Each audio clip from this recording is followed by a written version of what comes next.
the one thing that people know your name of is the lean canvas. So, and we did apply it today in our workshop.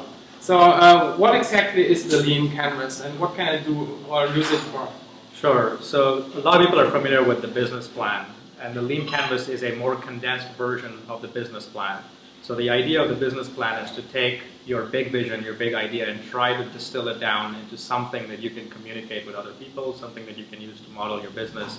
But the problem is that the format is all wrong. It's too long, it's too hard to write, and the lean canvas is a one-page summary of what would typically go in your business plan. Mm-hmm. And some of our audience may know the business model generation from AlexBoerger. Yeah. And what is the difference between the business model canvas and the lean canvas? Sure. So the lean canvas is actually derived from the business model canvas. So when I first, I have a longer blog post on my blog, which is at practice-theory.com, where I talk about this specific question, because I get it, as you can imagine, many, many times. A lot of people are familiar with the original canvas, and they want to know what's different. And so I'll kind of summarize. So I did start out by using the original canvas, and a few things that I found were that I wanted something to be more, a bit more practicable for building new products. So there were 4 boxes in particular that I changed. Wanted to be more deliberate on being able to identify problems and solutions, and being able to bring in things like key metrics and unfair advantages, because those I feel were things that were relevant to my business.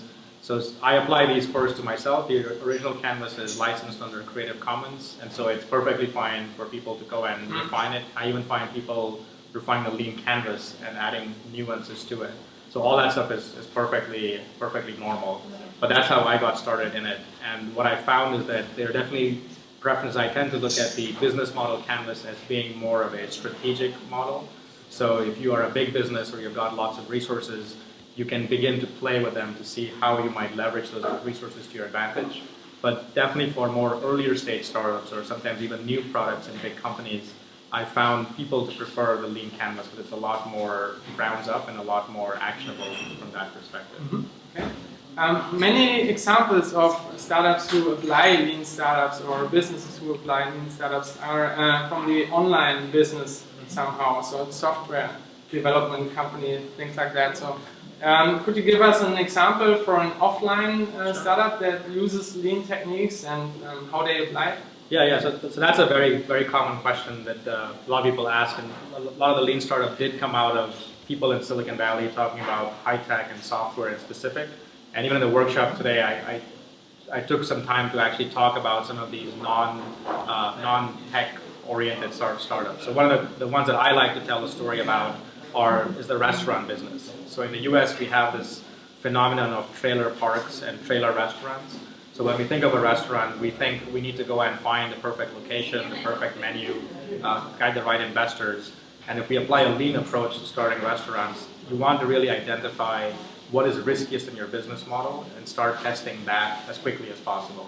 So trying to go get a big investor to open a restaurant is a very long learning cycle, but we might instead go and get a trailer or a temporary location and put a restaurant there. We can test a lot of the assumptions of the business model before going out and getting the scaling part of that investment.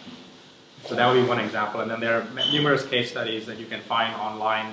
If you search for lean startup and say building a car or even the government, there are all kinds of case studies of people applying it in education and in many other spheres. Okay, so thanks a lot for answering our questions. If you want to apply lean startup methodologies and you are wondering how you could do it, just read the book, Lean Startup, Running Lean, and follow Ash and his blog, Practice Theory. Yeah. So, thanks. Thank you.